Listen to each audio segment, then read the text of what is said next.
همو پرەنسیپەکانی ئیسلام لە ئاراستەکردنی پەروەردەی مسلمانە ئەوەیە کە بایەخ بە تەربیە و تعلیم بکرێت. یەکەمین شتێک کە فێرمانەکە ئەفەرمێ فێربوون فەرزە لەسەر ئینسانی مسلمان. چونکە خوای پەروەردگار ئەفەرمێ وما كان المؤمنون لينفروا كافة وما كان المؤمنون لينفروا كافة فلولا نفر من كل فرقة منهم طائفة ليتفقهوا في الدين ولينذروا قومهم إذا رجعوا إليهم لعلهم يحذرون. ناشي مسلمانان هر هميان دزدنا شكو برون جهادك بكن بلكو أبي هنديشيان طائفيشيان متفرغ بن بورقتني علمي شرعي بوي شارزا ببن لدينك ليتفقهوا في الدين بوي كيب دينك ببنوا ليك يبدنوا ولينذروا قومهم إذا رجعوا إليهم بوي أقرقرانا وناو قومك إخوان بتوانا هوش داريان بدنا لسرويك شي كفر وشانا شي شرك وشي توحيدا شي جاهلية وشي إسلام لعلهم يحذرون بوي أوانش بحذر بن كوابو أويك كم جار إسلام فيرمانك أويك إسلام أيوير لا تاكاشي أم مسلمانان علميكي شرعي بخاتم إيش كانوا لا أوزان استيما بستكان لدروزرون مانا جيجير ببيع بزانين كخواي پروردگار أفرمي إيوه لتناوي جهادك يا جهاد كان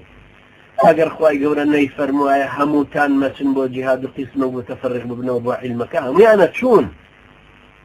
نجي استاقل شيء قال لي والله من علم الشرعية خلوناته أنا بسم بو جهادك خوي أنا وتأوي كتردتي بهنجت بهان أصلا إلى أمتي إسلامك وقت حالة جهاد هاته في شو خلق فرز بولا صريحة مو يبي مجاهد به طبعا استا لا نتمم بودس يبكين بلين به شارزابون من لدينك شارزابون لدينك خواهي يورك أفرمه ليتفقهوا في الدين أولي إنسان وابزان بالرعب بيبا ملا هرون كافي بيبا ملا شارزاي دعوك علمك أبي لو علمانا فكري يعني هر شخص شارزاي فقه بوبا بفكر هر أقريتي وكو أقريتي قديم درجة ما تواني لقل زمني خويا بروا ما تواني فيش غلتي قران كاري كومك لكي خوي بتاسو إمامتي يا مختار هر كسي كيش فيري فكر بوبا بفقه فقه كالقرآن والسنة والجراوة فيري جنگ جدال قبيو زربا أخوة إسلامك خوينا هذا إلا لو شرط جنگ جدال سياسي وفكري أنا بك لمجلسك أنا قصيلة سرك هتاكو نرجي بياني شيء لبروا خواهي پروردگار بمشي ويا دليل شوى بقوة داعينته كأفرما أو كساني متفرغ بنوبو أو يكدينك وربقرنو ليك يبقن وكو أو كساني وانك لفحي جهادك يعني. وما كان المؤمنون لينفروا كافة فلولا نفر من كل فرقة منهم طائفة ليتفقهوا في الدين ولينذروا قومهم إذا رجعوا إليهم لعلهم يحذرون بوين لشرعها أم كابرايك دينك أخواني ودراساتي شرعية أخواني أبي زكاتي شي بديني بأوي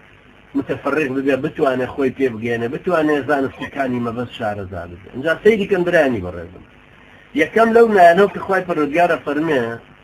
قومهم دليل لسر واجبوني علمي شرعي خلش قبيل بزانك هندق علمي شرعي هي واجبة لسر شاني دعايا وكأفرميه لولا تشجع كردني جيتي هاي هانداني جيتي أجقل ويمرجيش شوك لولا بخوي أداتي شرطة بويا فرميه فلولا نفر من كل فرقة هل يشكل معناها هاندان وتشجيعي تشي بدوايا دي درايا وفرميه نفر يعني خلقانك أبيه متفرغ ببنو بأوي أمدينة بوشي والوافد ببنو أجينا شونه هم أجريه في غمرنا زار عليه الصلاة والسلام فرمى ملائكة باري راخة بأوكسك علم ورقل فرمى حتى ما في لدريايا دعاءك بأوكسك طالب علم بأوكسك علم شرعي ورقل لبروا لإسلام علم ورقلتن مستوى عبادته